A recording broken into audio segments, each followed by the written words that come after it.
You may have heard mention about SPACs in the news a lot lately. What's a SPAC, you say? Well, tune in on Monday when we will bring back one of our favorite episodes from this past year about a cybersecurity SPAC. And be sure to listen to the end to hear a new interview with one of the original guests.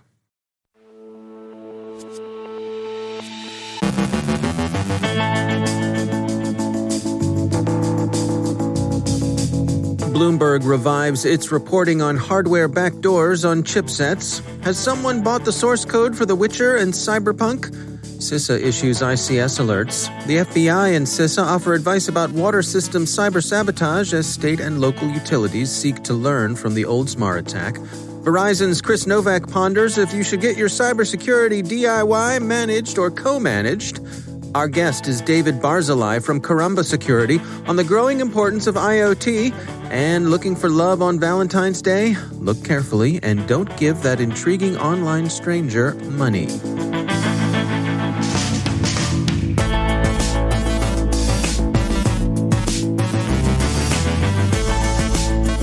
From the CyberWire studios at Data Tribe, I'm Dave Bittner with your CyberWire summary for Friday, February 12th, 2021.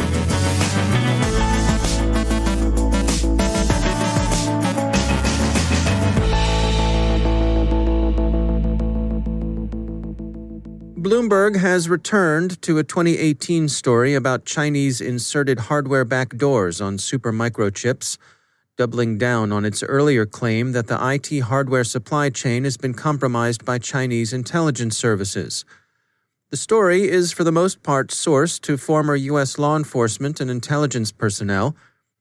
In 2018, Supermicro harshly characterized the report as, quote, a mishmash of disparate and inaccurate allegations that date back many years, end quote.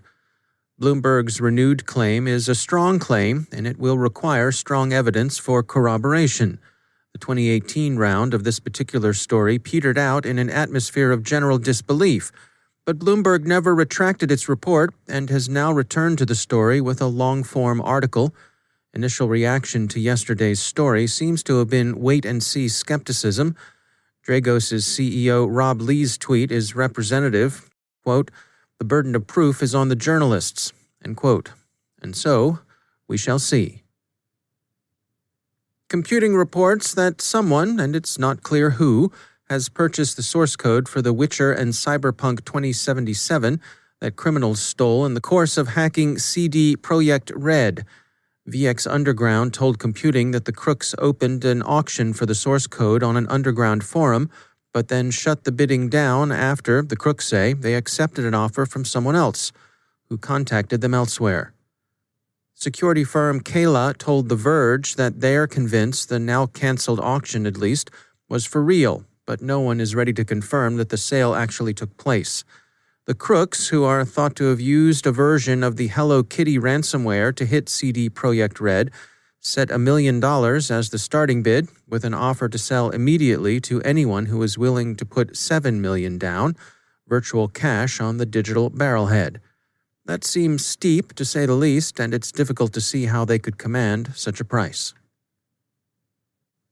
The U.S. Cybersecurity and Infrastructure Security Agency has issued new ICS security advisories, one for the Webu Systems Code Meter, a second for Rockwell Automation Drive Tools SP and Drives AOP, and a third for TCP/IP stacks embedded in a range of vendors' products.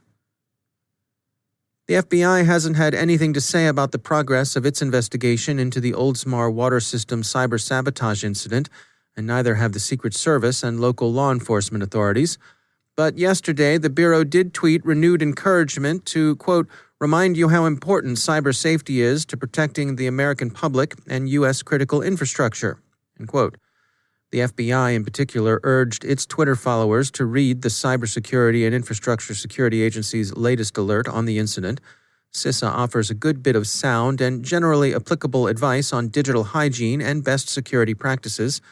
One part of the agency's alert, however, is specific to water utilities and how they should secure their cyber-physical systems. CISA writes, quote, install independent cyber-physical safety systems. These are systems that physically prevent dangerous conditions from occurring if the control system is compromised by a threat actor. Such safety system controls would include the size of the chemical pump, size of the chemical reservoir, gearing on valves and pressure switches, and so on. Other water systems, in the meantime, have sought to reassure users that they're safe. The Dayton Daily News says that the city of Dayton, Ohio, whose water system supplies more than 400,000 people in the city and surrounding county, thinks it's unlikely to suffer the same kind of attack seen in Florida.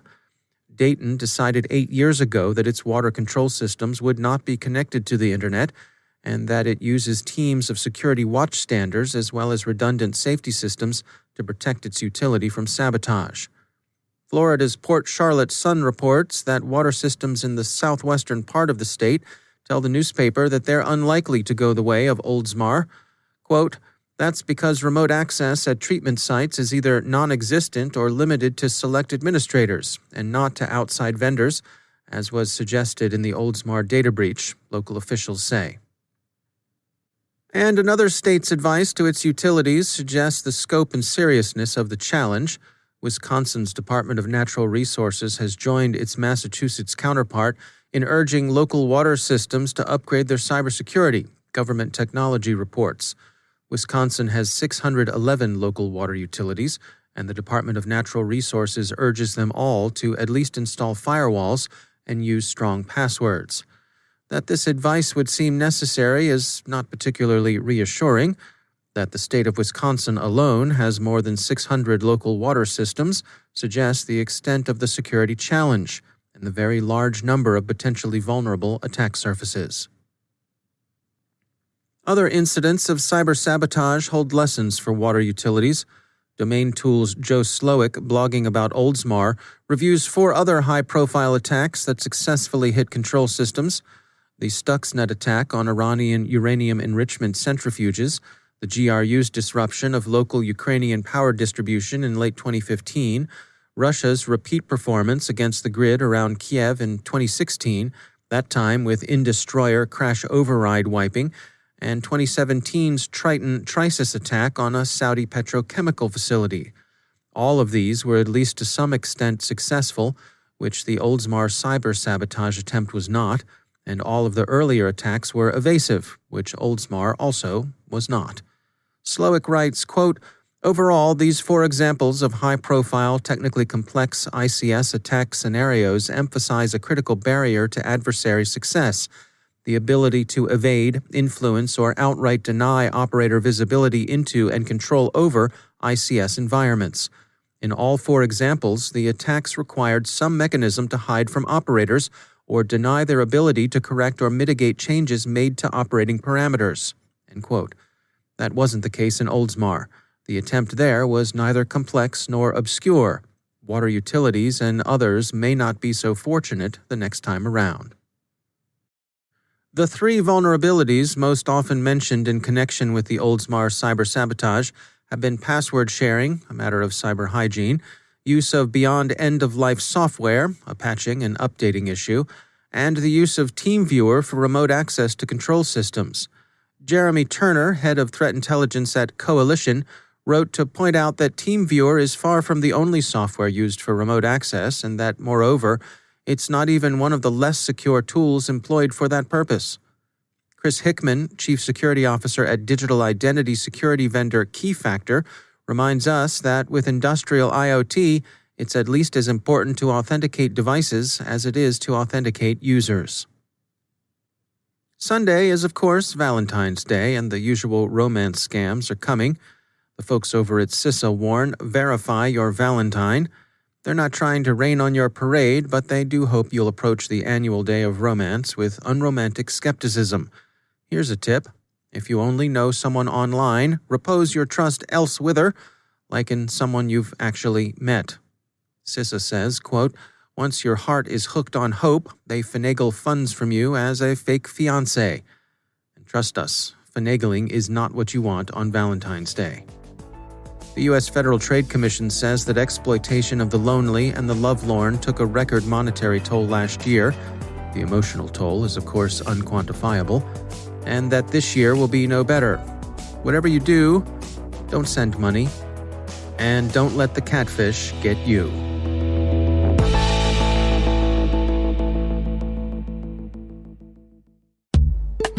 It's time to take a moment to tell you about our sponsor, Recorded Future. If you haven't already done so, take a look at Recorded Future's Cyber Daily. We look at it. The CyberWire staff subscribes and consults it daily. The web is rich with indicators and warnings, but it's nearly impossible to collect them by eyeballing the internet yourself, no matter how many analysts you might have on staff, and we're betting that however many you haven't got enough. Recorded Future does the hard work for you by automatically collecting and organizing the entire web to identify new vulnerabilities and emerging threat indicators. Sign up for the Cyber Daily email to get the top trending technical indicators crossing the web: cyber news, targeted industries, threat actors, exploited vulnerabilities, malware, and suspicious IP addresses. Subscribe today and stay ahead of the cyber attacks. Go to recordedfuture.com/cyberwire to subscribe for free threat intelligence updates from Recorded Future. And we thank Recorded Future for sponsoring our show.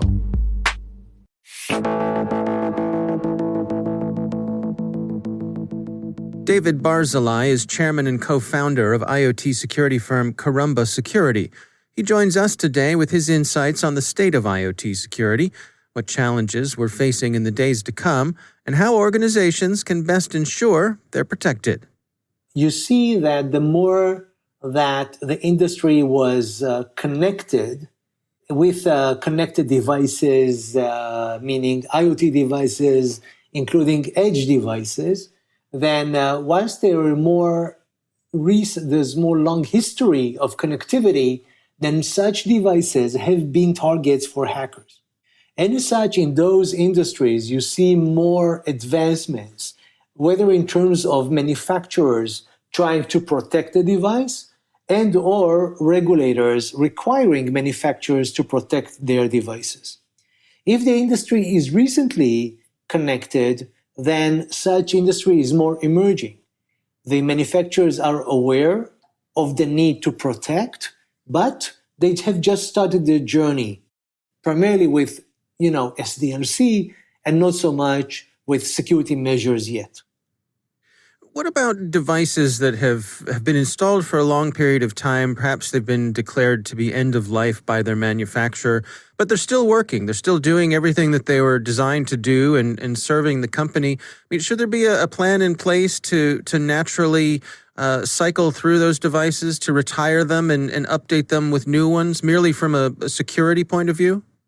Yes, and actually the problem is even more harsh, because when you know about a device is end of life or discontinued to be supported, then you know that you need to require your manufacturer, you either by yourself talk to the customer, right? The end customer, the users, the BU, which uses those devices, asking them to retire them and to renew the inventory or the versions of those devices to be new ones in order to be supported and as such even better protected.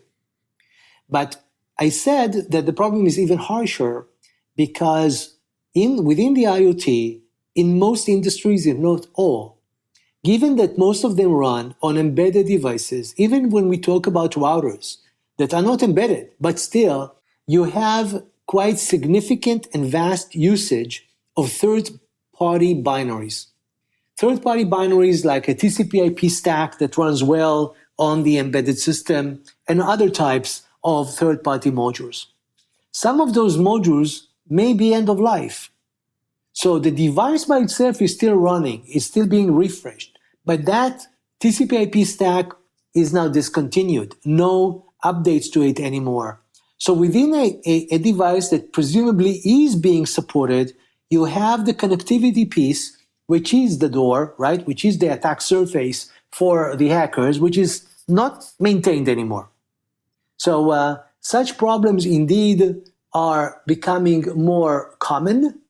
So the remedy for such issues, whether if we're talking about old devices that are outdated or devices that include components that may be outdated, is to embed into the device, again, as part of the N+1 version, runtime integrity software that checks the exploits or checks deviations from the predefined set of operations. the beauty of IoT, unlike data center, is that devices are immutable, meaning they should run according to the manufacturer's specifications. So should you be able to harden those devices according to those specs, changes to them must be hackers trying to exploit vulnerabilities, whether if we're talking about new version of the software or old, outdated, unsupported modules within such device. Right. So you should be able to know if they're running as expected or not. Exactly. Recently, regulations have come to be affected or have become effective and ratified within various industries. We have seen it within the automotive industry that in June of 2020, a regulation that was written and by 53 countries had put the blame on attacks on the car manufacturer. And they are now accountable to make sure that their software of the different controllers is going through certain SDLC requirements, and they also embed runtime integrity measures. Something similar happened within the smart factories and smart homes. It's an IEC standard. And coming up, there's going to be a medical standard that the draft is waiting since 2018, and we believe that in 2021 it will be ratified. So what are we seeing? A mounting pressure on manufacturers to protect the devices, which is good for us, given that IoT devices may expose us in terms of privacy and in terms of safety to risks. That's David Barzilai from Karamba Security. There is a lot more to our interview. Don't forget to go listen to extended versions of this and many other interviews at CyberWire Pro. It's on our website, thecyberwire.com.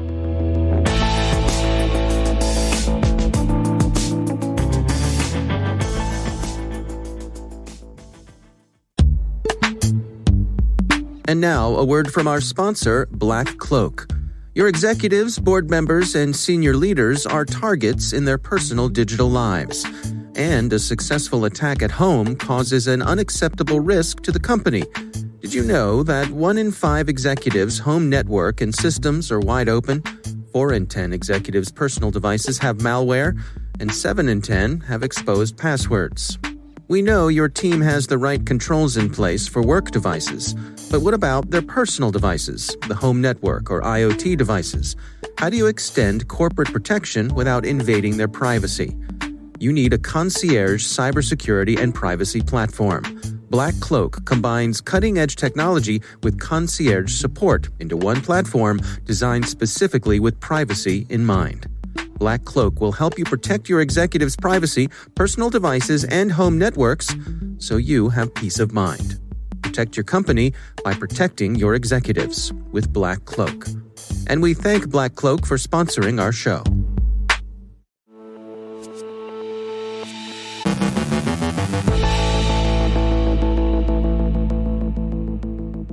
And I'm pleased to be joined once again by Chris Novak. He's the Global Director for Verizon's Threat Research Advisory Center. Chris, it's always great to have you back. What I want to touch with you today is this notion of if I'm out there looking to equip my organization with effective cybersecurity, do I do it myself? Do I have someone manage it for me, or do I go the co-managed route? How does someone go about researching that, exploring that, and making the best decision? Sure. And I mean, I would tend to say that it probably depends on how sophisticated the organization is. I think there's a case to be made for all three. And I guess I probably would say DIY, I would say maybe refers to kind of security is being done entirely internal to the organization, right? And I tend to see probably your larger institutions, and typically, if you look at it from an industry perspective, probably more common in financial services where almost everything is done in-house. And then you have kind of managed where typically you're kind of saying, look, my business is not necessarily security. I recognize it's something I need to have, but my core business is something else. Let me hand all of that off to someone else, right? And then the third being co-managed. there's some balance there where I say, hey, you know what, maybe I'm not ready to give all of this to someone else, or I feel like there's certain nuances to the way I want it done. And so I try to strike a balance between what I do internally and what, maybe someone on the outside might assist with.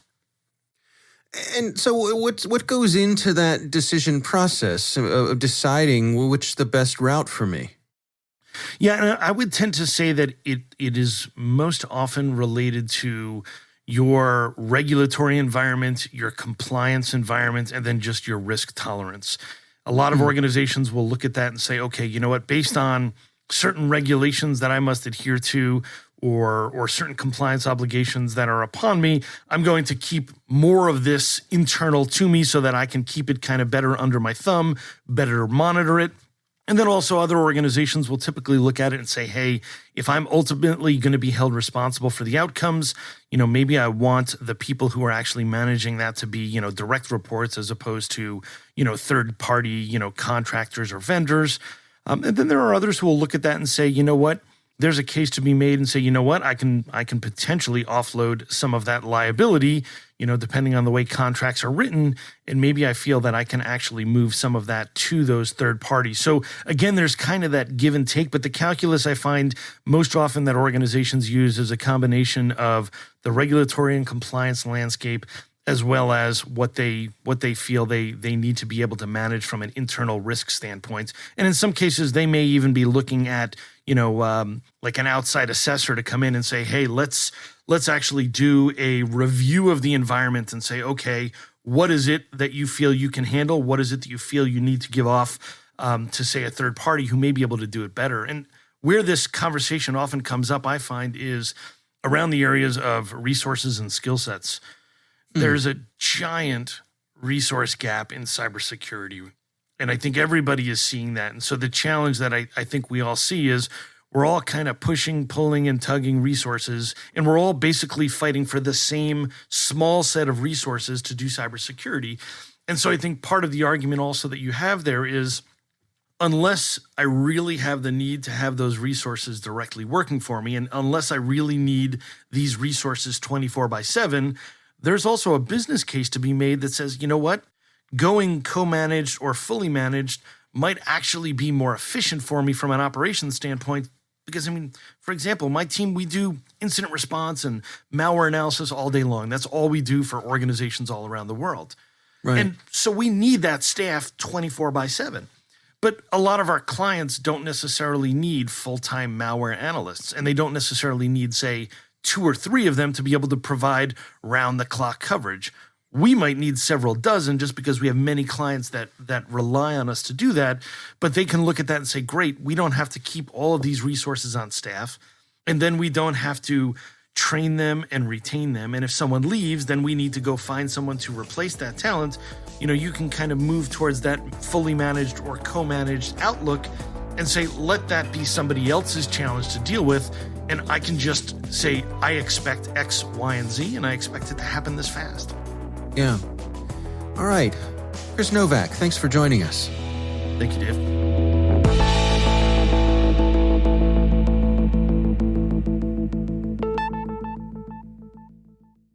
Thanks to all of our sponsors for making the CyberWire possible.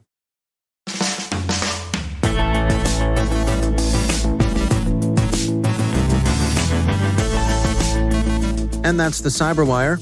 For links to all of today's stories, check out our daily briefing at thecyberwire.com. And for professionals and cybersecurity leaders who want to stay abreast of this rapidly evolving field, sign up for CyberWire Pro. Save you time and keep you informed. Every day is a fashion show and the world is your runway. Listen for us on your Alexa smart speaker too. Be sure to join us this weekend for Research Saturday and my conversation with Dr. Shreya Sen from Purdue University on using your fingertip to transfer digital information. It's a unique one. That's Research Saturday. Check it out. The CyberWire podcast is proudly produced in Maryland out of the startup studios of Data Tribe, where they're co-building the next generation of cybersecurity teams and technologies. Our amazing CyberWire team is Elliot Peltzman, Puru Prakash, Kelsey Bond, Tim Nodar, Joe Kerrigan, Carol Terrio, Ben Yellen, Nick Valecki, Gina Johnson, Bennett Moe, Chris Russell, John Petrick, Jennifer Iben, Rick Howard, Peter Kilpie, and I'm Dave Bittner. Thanks for listening. We'll see you back here next week.